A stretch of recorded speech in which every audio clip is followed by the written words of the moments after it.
Remembering Rwanda, conversations about our shared history. Welcome to the podcast where we learn about the genocide in Rwanda against the Tutsi in 1994 and how literature and art create, shape, and restore our collective memory.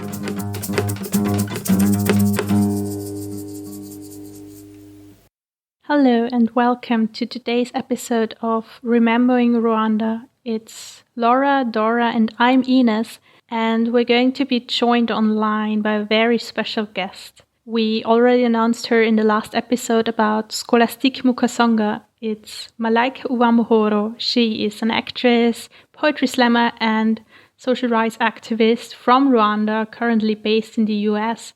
And she's going to talk to us about her work, her life, what it's like growing up in Rwanda and outside of Rwanda, what the country is like today. And she also kindly allowed us to include 2 of her poetry slams into the podcast. Hello, everyone. Thank you so much for having me. So nice to have you. Thank you for agreeing to doing this with us. And the reason why we reached out to you for an interview is very complex in a way, because we did a presentation on Scholastique Mukasonga's novel Our Lady of the Nile. And during our preparation for the presentation, Laura found a poetry slam by you called Rwanda is Not Hotel Rwanda. And later we discovered that you're also acting in the movie Our Lady of the Nile. So it was a kind of nice conclusion to end with your poetry slam, and because we included the movie as well in our presentation. And here we are today. Here we are. And there's something we want to start off, because you mentioned it to me beforehand, and we discussed it in our first episode about the terminology when it comes to the genocide against the Tutsi that happened in Rwanda in 1994. And you mentioned to me that it's important to state the whole terminology of the genocide against the Tutsi in Rwanda in 1994. Mm-hmm. And we were discussing it a little bit because it was the first time for us that we heard like the whole terminology of that. And we're talking about, because there were also a lot of Hutu and Twa victims during the genocide. Why would you say is it so important to state that whole terminology and to keep that in mind? Right. Thank you so much for asking that question. I really feel like that is a very important question. There's a lot of reasons to why the terminology is very important. But the first one will be, first of all, the correct terminology is the 1994 genocide against the Tutsi in Rwanda. And as wordy as that is, it's very important because the 1994 genocide against the Tutsi was against the Tutsi, right? If any Hutus, moderate Hutus or moderate Twas were killed, they were killed because they were associated with the Tutsi. Either they wanted to help them or they wanted to save them. And the reason they caught heat is because they were trying to protect the Tutsi people. So it was a genocide to hurt anybody in association with or who were actually Tutsi people. And that is just the most recent one that we know, right? The 1994 genocide against the Tutsi, but there were genocides before that in preparation for the 1994 genocide. It didn't just happen in 1994. There was genocide in the 1950s, in the 1960s, in the 1970s, in the 1980s, early 90s, of innocent Tutsi people. So when we're saying this now, it's to be really clear about the story that we're trying to tell and what exactly and who exactly we're trying to talk about. Because now today, 27 years later, so many genocide deniers living in the West, right? They are taking the opportunity to use time, so much time has gone by, and to say no, that it was a double genocide. There was Tutsis and Hutus who were being killed, or just calling it a genocide so that they can be ambiguous about their narrative, right? They use that. When you hear somebody saying Rwandan genocide, that's a red flag, because who of the Rwandan people were being targeted during that time, right? And they're trying to make it ambiguous. It's something that they're using right now in their denial strategy. And so us being very clear about what we are talking about really, sets the record straight, and it is a way of, advocacy. It is a way of really saying what happened, and not trying to reframe, not trying to revise, not trying to tell a story that wasn't true simply because time has passed, and people don't even want to say it because it's so long. I once had somebody say, but no, it's so long. And I'm like, well, I'm very, very sorry. But that's exactly what happened, and we have to respect it and call it for what it is. We were wondering while researching and preparing for the whole podcast, is there a Kinyarwanda word for the genocide? It is adopted from French. They call it genocide, right? I think so. That's also a really interesting question, because the whole ideology of genocide was originally not from the Rwandan people. This is not something that we performed, this is not something that we agreed. This is not something that was part of our culture or part of our traditions. And so, one of the reasons I say, Rwanda is not Hotel Rwanda, or Rwanda is not just about the genocide, is because this was not our doing. When you look in the history, Rwanda was actually a very strong kingdom, had a very strong society and culture and traditions, and we were very strong together. And so when you look at the history, you see that we started to have ideology problems when the colonialists came, right? And so I think that's part of the reason why we don't have the word genocide in Kinyarwanda, because it's not part of who we are. And that's exactly what you're talking about in your poetry slam. We lost when we forgot, right? Right. Yes, that's exactly what I'm talking about too. I love that you guys picked up on that. But yeah, that is exactly what I'm talking about. Yeah. Once upon a time, we sang one song. We danced one dance. We got along.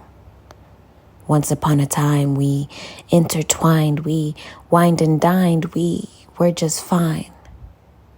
But when unwanted guests joined our fest and changed our beat, our feet got lost in a rhythm of extreme divisionism. Suddenly we misunderstood the meaning of patriotism and bought into a notion of barbarism. And when we did this, we lost. We lost when we forgot that we were one people. That's when all our good turned to evil. We lost when we forgot that we shared the same culture and started targeting our own as would a vulture. We lost when we forgot that we shared the same language, yet failed to understand one another. We lost when we forgot that we were sisters and brothers. And so we lost so much that we lost ourselves, allowed a living world to become a living hell. We lost so much, we lost 1,000,000 of our own. We lost so much, we will live to mourn those who were torn away from us. We lost so much when we forgot to trust in us, which is why we must remember. We must remember the dear lives lost and what that cost us as a nation. We must remember that division leads to doom, that unity leads to bloom. So beware of even the hushed conversations of divisionism inside the comfort of your living room. We must remember to tell the whole truth of our history without leaving holes of hate for those who hear us. We must remember to be the defenders of our values and not the offenders, because only together can never again truly be. Never again. We must remember not to forget, lest we neglect the lesson so harshly learned. We must remember not to forget that we lost when we forgot.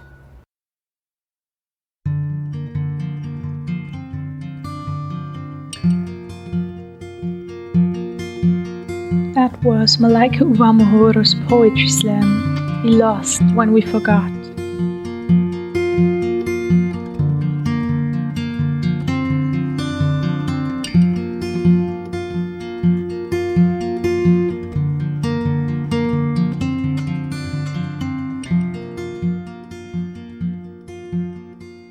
we also started in our first episode talking about how we use the terms Hutus and Tutsis, because in order to understand the conflict, it is like you need to name them, but actually, are they I wouldn't call it existing, but how do you use that nowadays, or how do you even refer to anything?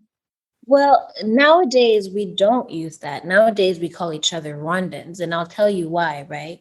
Even being Hutu or Tutsi way before the colonialists came, this was something. So if you had 10, more than 10 cows, you were considered a Tutsi. If you had less than 10 cows, you were considered a Hutu. And if you had no cows at all and engaged in pottery or like another different activity, you were considered Twa, right? But these are social economic scales that you can go up and down. So let's say I have 10 cows today, I'm Tutsi. One gets sick and dies, I have 9. I guess, well, now I'm a Hutu, right? And then if they all get sick, then now I'm a Twa, right? So this is something that you can move up and down. But what the colonialists did when they came, they said, no, if you have a nose like this, and if you're this tall, and if you're this and this, then you have access to this, and then you are, they really, and they gave us identity cards, and this really cemented, again, this cemented something that before we were able to just be able to move around, right? So this started to create, how people live in society. Say if you're okay, only this amount of Tutsis are allowed to go to school, and only this amount of Tutsis can do this and could do that. Because now you know who is who, and now you're setting boundaries over what they can do and what they can't do, and how they can live and how they can't live, right? That's what that was. And now what Rwanda is trying to do in a lot of ways is to go back to the ways that we used to be, right? Because we weren't Rwandans were not walking around calling each other Hutu Tutsi Twa all the time, I don't think so. I think that we were just Rwandan, and actually we had other things that we considered more. We gave more weight to clans. We gave more weight to things like, what the clans were into at that time. But that all went away, and now we're trying to relearn. Like we're trying to learn all of that. That is more like general thing, but we want to talk about you, obviously, if we have you. And we just wanted to ask you in general about your story, because I think it's very interesting as well. You were born in 1990, is that right? Yeah. And would you tell us about your personal story? Yeah, for sure. So my mom was in, how do you say, the 11th grade. So she was like 19, right, when she got pregnant with me. And my mom was basically born and raised in Uganda, which is the neighboring country to Rwanda. And my grandma had fled Rwanda in 59. My grandma and my grandpa, they fled in 59, and they made a life in Uganda. And it was hard, to live as refugees, and, also refugees, and, in a certain town, they don't have the same benefits, right? So it was very difficult for them growing up. So my mom is 19, she gets pregnant, and she was like, my grandfather was really strict. He was like a soldier, and he, also like went to church a lot. So he had like really distinct like beliefs. So she freaked out, and she went to Rwanda, and she had me in Rwanda. And then 3 months after I was born, because in 1990 wasn't safe either, she had to flee back to Uganda for safety. So my first 7 years of my life, I grew up in Uganda. And then from there, my mom she wanted to finish school. So she moved here to the US, and I came and I found her here. And I lived in the US from when I was like 7 to 12 or 11, like that. And then I moved back to Rwanda and kind of went to school there. And this whole time while I was in Uganda and while I was in the US, I identified as a Ugandan, and I identified as somebody from the US. And I knew I was Rwandan because I could, hear my grandmother speak to me in Kinyarwanda, and I knew we were Rwandan, but I never really identified with the place, especially because all the stories I was hearing was about fleeing and war and genocide, and it just didn't sound so appealing. So when I was eventually like 11 and moved back, it's when I started to learn the details of what actually happened. And this whole time, like since I was in Uganda, I was like an active entertainer. But it's when I went back to Rwanda that I realized I can do so much more with my art, right? Yes, it can entertain, but it can also really educate. I feel like so many people need to know what happened here at home, and this thing that, this awful thing that I had been denying is a part of me, is a part of my history, and I have to tell this story. So that's kind of how like I came into it.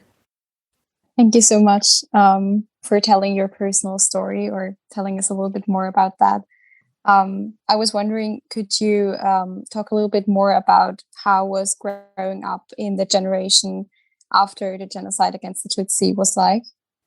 I feel like, first of all, me along with a lot of friends of mine, we've been sheltered a lot. And I think our parents try to do that. I think they actively try to do that. I think I remember like in Uganda when I was still young, I remember like my grandma, I think I was maybe 4 years old when, like, because this is when the genocide's happening. I remember her sitting near a radio and crying, and like just crying because I assumed she was like listening to what was happening, right?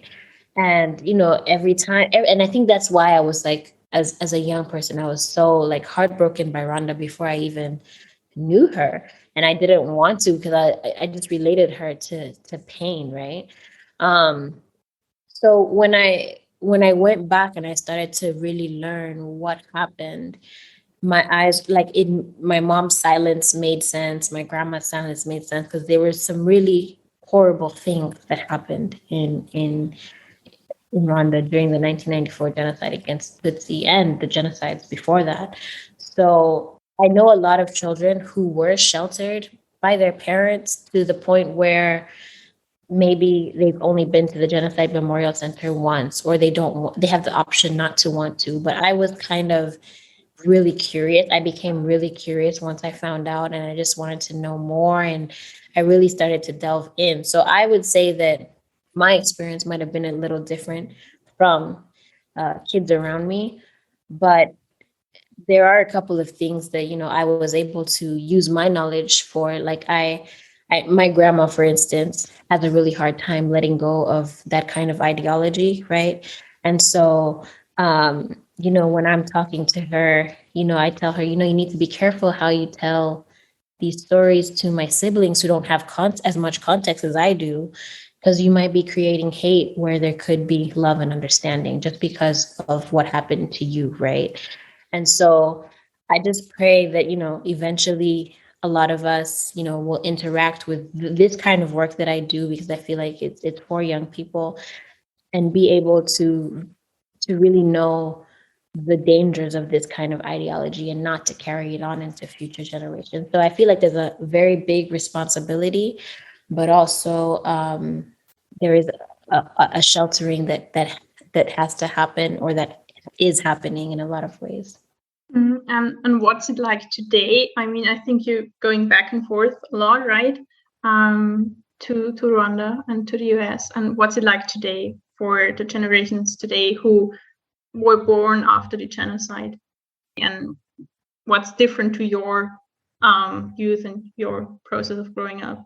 Yeah, I think, this generation, they have a lot to look forward to. They're really in an environment like Kigali and Rwanda are really doing really well. I don't know if you've been following the news from Rwanda, but it's currently the cleanest city, most peaceful city. And so, they have an environment that is really encouraging them to be innovative and to move forward, but not to take away from, the personal interactions they may be having with their families, because a lot of them are from, whether it doesn't matter which side you do have a certain trauma that you are feeling. And then every year we have the month of April where we commemorate, so they're very aware as well, as to what happened. They're not oblivious to it. But I think environment and good leadership is a huge thing, and they are there in a place that is really allowing for Rwanda to change and to move forward, despite our horrific past. part of our horrific. Yes.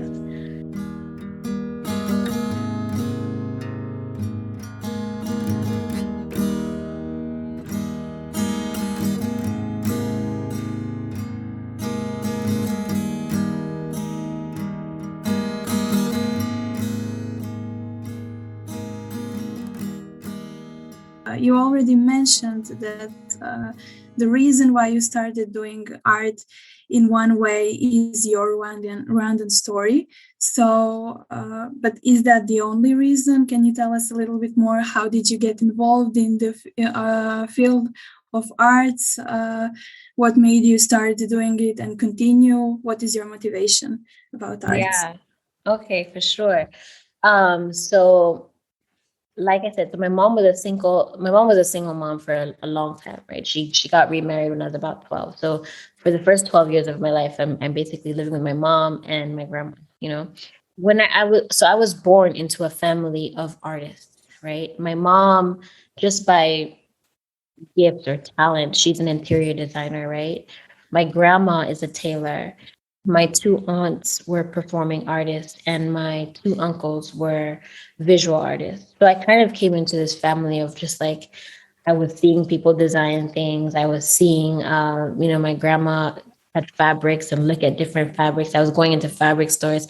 I was, seeing my aunts dance and my uncles draw pictures and make cars or different sculptures out of hangers. So I kind of grew up in this environment and I loved it a lot. I could see how happy they were every time they engaged with making art. And so I started like naturally, I started just going into it. And then for school and for like church, I would do the after school programs, for singing, dancing, talent shows, or do like the choir, be in the choir, or like I was just, you could count on it. I'm gonna be there. So even like through school, like that's what happened. And I would love to go in and be in the talent shows and do different dance classes, instrumental classes, different things. That's kind of how I got into it. And then when I moved back to Rwanda is when I realized, yeah, it's cool to jump around and be on stage and tell stories, and that's awesome. But art can also transform, and a lot of people can not even just transform, it can also heal, right? It's not even it can it's a healing process when you put these stories on stage. It's a healing process for those who watch it. It's a healing process for those who are making it. So I felt like it was a really important part of art that wasn't as visible, and needed like more light on it. And I was very fortunate to grow up in. So when I was in Rwanda, I joined a group called Mashirika Performing Arts, and I joined them in 2005. And to this day, like we still work together in a lot of ways. And also Spoken Word Rwanda, which is a spoken word platform in Rwanda, and those two like really helped form who I am today. But yeah, that's kind of how I got into it. So now that we're speaking about your art, one thing that would really interest me is the question of language. So, for example, your poetry slams are mostly in English, and I was wondering how and why did you choose this language, and could you see yourself writing or performing maybe also in Kinyarwanda? I could, and I'm actually very jealous of all my lovely artist friends in Rwanda who can flawlessly just say poetry in Kinyarwanda. I think that's something that's absolutely powerful. And Kinyarwanda is a very poetic language, actually. So I am trying to learn when I can and how I can, but that experience was robbed from me, and it was robbed from me not just when I was in 1990 when I was born. No, it was robbed from me. It was robbed from my mother. It was robbed from my grandmother. It was We had to flee in 1959, so there was no chance. I lost my chance in 19 before I was even born. I had no I had no right to my language. And I think with my mom, like growing up in Uganda as a refugee, they were told in Uganda not to speak Kinyarwanda so that you can, fake being Ugandan and like get on with life. And be able to attend school, because sometimes they're like, no school for you guys, so I definitely would love to, do some poetry in Kinyarwanda. And sometimes I do, like there's in Rwanda's not Hotel Rwanda, there's like 2 lines where, I'm like, oh, okay, this is real Kinyarwanda. Because sometimes people are like, what you just said does not exist. I'm like, well, it exists in my head. But yeah, so I try and I'm learning, and maybe one day I'll be able to spit a whole poem in Kinyarwanda. I mean, that's something we talked a lot about in our class as well, like talking and writing colonial languages. Like for Scholastique Mukasonga as well, she writes in French, and she says it is like more possible for her to write in French because she has kind of like a distance in that language to Kinyarwanda. Is that something you feel as well? Is it to maybe get a greater depth to your stories and to your poetry and everything else if you could really fluently write it in Kinyarwanda? Feel that if I knew how to really express myself in Kinyarwanda, I would be writing some really, really deep thing. Because something takes on 7. Like if I'm trying to say love, like, and I'm really trying to describe it in a poetic way, it takes on 7 times the meaning. Like it's heavy like that. Language really layers it like that. So I'm not saying my stuff is watered down because I use English, and that's not what I'm saying. I'm just saying that there's a lot more depth and vocabulary that I've been robbed of. Definitely, and your English work has already so much depth and meaning in it, at least to me. And you also performed like many different projects related to the genocide against the Tutsi in Rwanda in 1994. How did your personal experience like contribute to your performance, or is it like just acting and you try to get into that, or do you also like really go into your own story and relate to that? Well, so part of my process when I was, when I was like 12 and really learning about the genocide, also through art that I had learned from, Mashirika. That's actually how I started getting into it, because Mashirika had this piece called Africa's Hope, and it was about the genocide, right? And I just started to learn so much, right? And the more I started to learn, I was so intrigued. Like I wanted to, I started listening to survivor stories. I started listening to perpetrator stories. I started listening to people whose parents, like my friends whose parents were still going through that and still had traumatic episodes. And so I started talking to my grandma more. I started talking to my mom more. And just listening to all these stories and really figuring out how deep in it myself I'm rooted, and also seeing like when I tell their stories on stages, what that does for them. I know that this is a necessary work. I know that it's a work that I can tap into in its source, and it is my history. As much as I was protected and sheltered from the horrificness of it, it's still very close to me and very close to my history. And when I have my cousin who is telling me how she watched her mom being butchered, she looks like me. She is me. I can't separate that story from myself more anymore, and her pain is my pain. And so I just know that I have these, really artistic abilities. I was born in this family as super artistic, and I love art, but I also love my people and want to serve them in this way through this art. So that's where and how I'm able to, I think relate and jump into these roles. Yeah.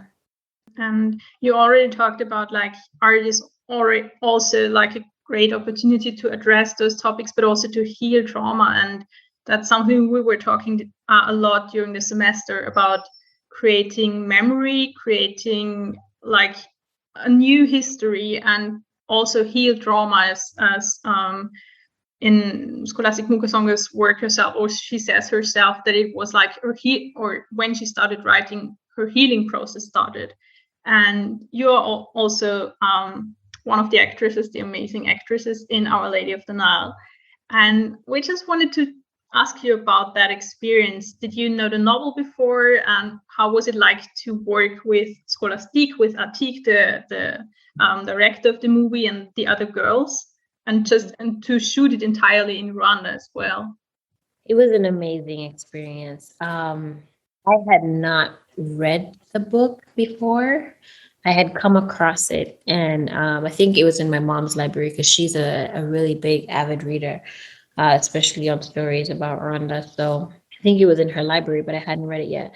And I was actually coming back. I was in the States, and I saw the flyer, the poster about the auditions, but I was going to fly back to Rwanda and miss them because just wasn't in time. But lucky enough, so when I got to Rwanda, I just happened to call because there was Mashirika who was doing the casting. So I was like, guys, is there any like role? I could be an extra. I could do whatever you want. And they said, actually, there's two main characters that we haven't cast yet. And so I was like, oh, okay, cool. So I went in and I auditioned. And I did a lot of work with Atik, who is amazing. He made me do like a lot of improv things, exercises, and it was pretty cool. And when I went home, I didn't know if I got it or not, but I felt good about what we had done. I always try to approach these characters with as much honesty and authenticity as I possibly can because they're really raw and so anyway, I think like 2 days later, he called me and told me I got the part, and I was so excited. And I read the whole book, and then I read the script, and then Scholastique came to see us like twice, for rehearsals, and then she came on set to see us as well. And in terms of working with the other girls, it was very good, very interesting. I was dealing with a lot of girls who had not been, they weren't actresses before, but they were amazing, as you saw. And so, just being in that entourage. Also, I think Etik really did cast well. He did a great job at casting, and during the whole time, it kind of felt like we were in a girls' school. In dorms. We always kind of kept that alive. So yeah, it was an amazing experience, and I'm so proud to be a part of that. It was a beautiful film, and I hope that we get more access to it and show it to more people. Right. Thank you for sharing experience from set. But beside your career in arts, we would also like to hear about your other projects because on Wikipedia we found that Wikipedia defines you also as a social justice activist. So maybe there are some projects that you're currently working on, and just give you space to say more about it. I think that it's through my art, right? It's through my art that I look to be a voice to important things that are happening around the world. I know I've written poems about the environment. I've written poems about being a Black woman. I've written poems about being a woman. I've written poems about just surviving, about love and all of these things. And aren't these the things that matter in the world? And, I think that's where the social activism comes in. All these things that need attention and that need a voice, that need a powerful voice to it. And that's where I try to put my energy and, try to fuel the movement with it. And I just wanted to ask him, because I came across it on your Twitter feed, you were part of a workshop called Rhymes of Remembrance. Yeah. And that was like a poetry and healing workshop, at least stating that. So I was wondering, does your art, like, do you like distance yourself sometimes from that heavy meaning in art, or does it always like bear deep, of course, a deeper meaning, but like really important stuff for you? Or is it sometimes just, okay, I just want to write for myself for feeling good? Or do you also always have in the back of your head that you kind of do it for the others and that you need to represent or to make you aware? I think for a long time I was team, for the people all the time and, really hard, and it's great, but you need to take time for yourself, right? Because you can only give from if you have enough to give, right? So I feel like I there's a time for everything, and I'm able to channel in all of those things. I'm sure if you follow me on Instagram, you're gonna think like this is a completely different girl than than this girl on Twitter, than this girl on Facebook. It's just different sides. You know how it is. I think it's for everybody, right? So it's just like I allow myself. I am a vessel, and so I allow all kinds of art to flow through me. I have. If you look into Spotify, you'll find songs about love. You'll find songs about being in the club. You'll find songs about, just a different side of me. And I think that I am embracing that side, and there will be more content, like that. But as much as there will be more content about the things that I honestly do care about. So I think that I do not want to put myself in a box and be a particular thing, but the things that I do care about, people know, and I know that's why I'm motivated to keep going. And so that actually rhymes of remembrance. Let me get back to that because that's really interesting. It's a poetry book that I'm hoping to do, and it's a five poems. It's a collection of 5 poems, only 5 poems, and it is talking about the lead up to, the life during, and life after the 1994 genocide against the Tutsi. So I wanted it to be brief and poetic because sometimes people can get bogged down about reading history books with 2,000 pages, and I'm like, I got y'all. I'm gonna give you some poetry and some historical briefs, and if you want to learn more, you're gonna learn more, but you're gonna get something from here. At least you're gonna have solid and poetic understanding at the very least, um, which is deep, It's really deep to connect through a history, through poetry, through art. I think that's super powerful. So I'm hoping to do that, but in the meantime, I'm doing workshops with that kind of work and teaching people how, to help, first of all, how they can write their own poetry, but how they can begin to use poetry as a form of healing, as a form of therapy, right? Because there is a lot of pain in the world right now, and what are the tools we have around us to make life better, right? And to free ourselves from the prisons even we keep ourselves inside. I think it's really interesting that you mentioned the healing process because we talked a lot about the past and the present. And so I would also be interested in, do you have any visions for Rwanda's future, or how do you see yourself in it? What do you hope for, and kind of how do you want to contribute to it also? A beautiful question. I think Rwanda has a very, very bright future ahead of it. I think that we have come from so much darkness. We know what darkness is. We know it very, very well, and we are consciously walking away from that. And anything or anyone who is in the way or wants to take us back to that time, we know what to do about it. That's something that I'm very hopeful about.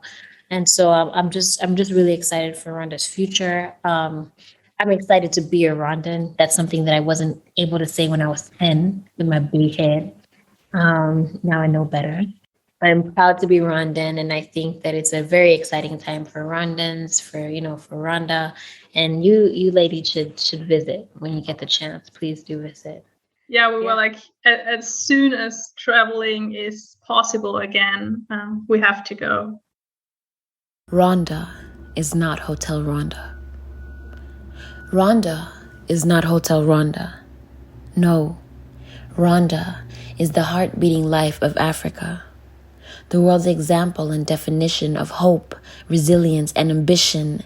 If you haven't yet heard, listen. Grab a pen and learn, because Rwanda is a lesson. Rwanda is where the great Kivu Lake rests in, where the birds of the Nyungwe forest nest in, and the foreign investors fly all the way to invest in what's happening right now in Rwanda is interesting, and it's amazing to be a part of and watch Rwanda. Rwanda is tens of growing cities, hundreds of opportunities, the land of 1,000 hills, the faces with 1,000,000 smiles, and just one people. We are united back home where I come from. In Rwanda, there is freedom, where we live in peace and where we live as we please. Yemwe, simvuga mahanga, oya ndavuga iwacu mu Rwanda, ahari kubera ibitangaza. Rwanda is birds and lakes, lights and city streets, volcanoes and silverbacks, restaurants, cinemas and coffee beans, teas, industries, electricity and honeybees. I come from the earth's last piece of paradise, a big-hearted land, where my people chose forgiveness over the atrocities they witnessed. A land where we are not afraid to speak the truth. A land where there is room for the youth. A land where my people work hand in hand to demand justice and dignity. We come from a land that has risen from the ashes of sorrow to the rose blossom of tomorrow. A land of agaciro. We come from that land. So no, Rwanda is not Hotel Rwanda. We will not be defined by the genocide. Rwanda is the land of pride, the home to dreamers, believers, and achievers, learners and teachers, humans and creatures, the heart-beating life of Africa, the world's example and definition of hope, resilience, and ambition. If you haven't yet heard, I hope you listened, because Rwanda is a lesson.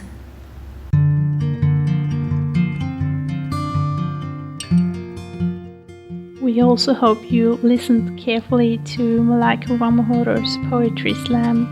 Rwanda is not Hotel Rwanda. Thank you so much for sharing that with us.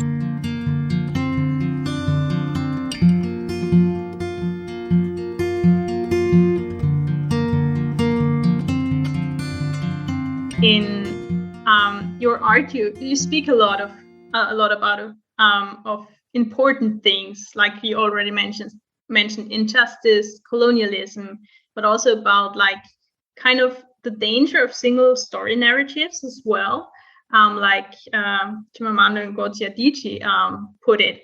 And in your poetry slam, Rwanda is not Hotel Rwanda, you say, if you haven't yet heard, I hope you listened, Rwanda is a lesson.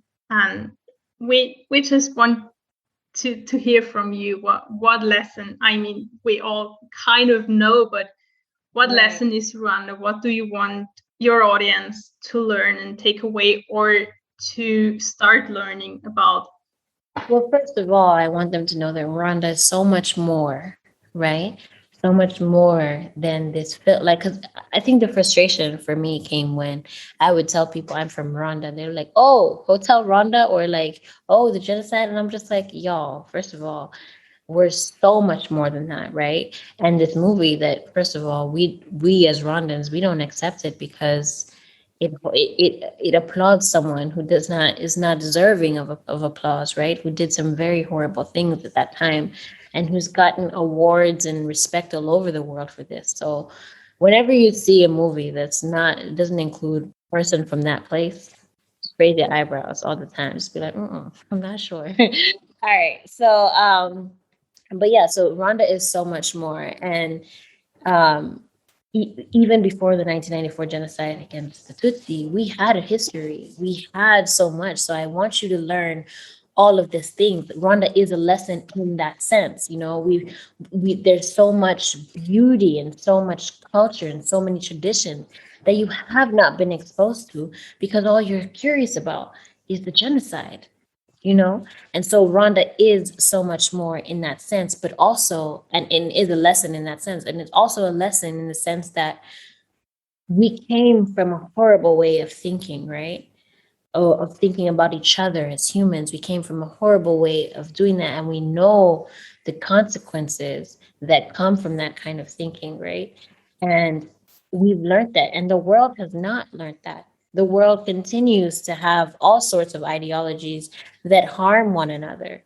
it could be, maybe it's not even, you know, like knife to neck, but can isolate a type of people, you know, just because of what's being said, or what the news is circulating. So it's that kind of awareness of the kind of ideologies that exist, that Rwanda has learned from, and that I hope that the world will learn from too, and so that we can really experience what it's like to have peace, the peace that we, you know, talk about all the time so much. So another question that I would like to ask, if I have the chance to speak to you, as you mentioned, you're creating your poetry book right now. That's something I would be really excited to read. So I was wondering if you could share some more details about that. Yeah, of course. Well, it is still in the process. I'm still doing the back and forth with the publishers, but as soon as it's out, if you guys follow me on Twitter at Malaika Uwamahoro, or on Instagram, Uwa_Mahoro, I'm sure as soon as it drops, those will be some of the first places that you will see it. And thank you so much already for your support. Yeah, it means a lot. That's amazing, and it's all about, like, in context of the workshop we mentioned earlier, right? Or is it about like the healing process? Yes. Actually, in the concept note, so there's a concept note before you enter the book. It is a space to heal, vent, mourn, and learn. You know, and I want that. I want that for my readers. I feel like it's necessary, and at the end, you know, I'm trying to have a couple of pages where my audience can write their own poetry, can write whatever they feel, you know, after. So I kind of want to make it an experience, and I also want to have it in audio form. So I'm just working on all those things, and as soon as it drops, it'll be on my social media, the first place. That's amazing. So I think we are already really excited to read that, and yeah, watch out, watch out for it. Watch out, yeah, for sure. And to wrap things up, we just want to ask you, or give you the space in a way, if there's anything more you want to add, to say to our listeners, because I think we are publishing it in like the center of Europe, so it's like a really different context, I think, to what you usually working with. So if you have something to add or I could not go without saying something to our listeners. First of all, thank you for making it this far. And also, thank you for being so curious. Thank you for wanting to know. Thank you for wanting to learn, because I think one of the things that hurts us the most is ignorance. Some really horrible things are happening in the world, and we have absolutely no idea that it's happening.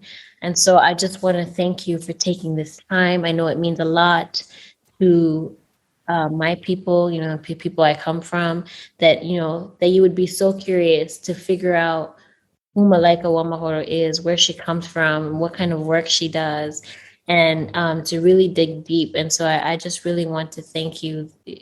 Y'all are great humans. Thank you so much. Wow, I think there's nothing more to add. Like, great, like, last words. Thank you so much. It was an honor to have you, and I think we did learn a lot, and it's so inspiring to listen to you, and that you shared your story. It's not for sure that you'd be so open to talk about it, and let us be part of your narrative in a way, and to let us spread your words. It's a huge honor, and it was really nice to get to know you. I mean, you're a beautiful human being. Thank you.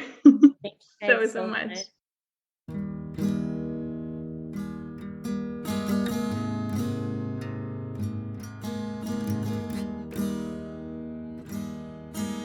Thank you so much for being so open to talk to us about very difficult stuff, to give us an insight into your life, your story, and your art. It was really amazing.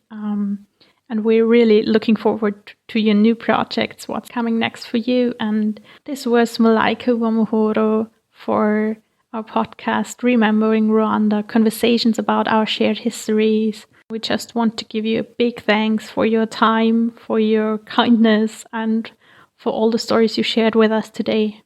As our journey of learning and unlearning continues, we get the chance to speak to another incredible person for our next episode. His name is Kanese Theoshen. He is a survivor from Rwanda, pastor, and considers himself a peacemaker in his community. So that's going to be a very deep, insightful, interesting talk about reconciliation, healing trauma, and peace. We hope you join us again next time. Thank you for listening and participating in our collective memory. For further reading, please check out the links provided in the episode description. We really appreciate your curiosity. If you liked our podcast, please share it with other curious people around you.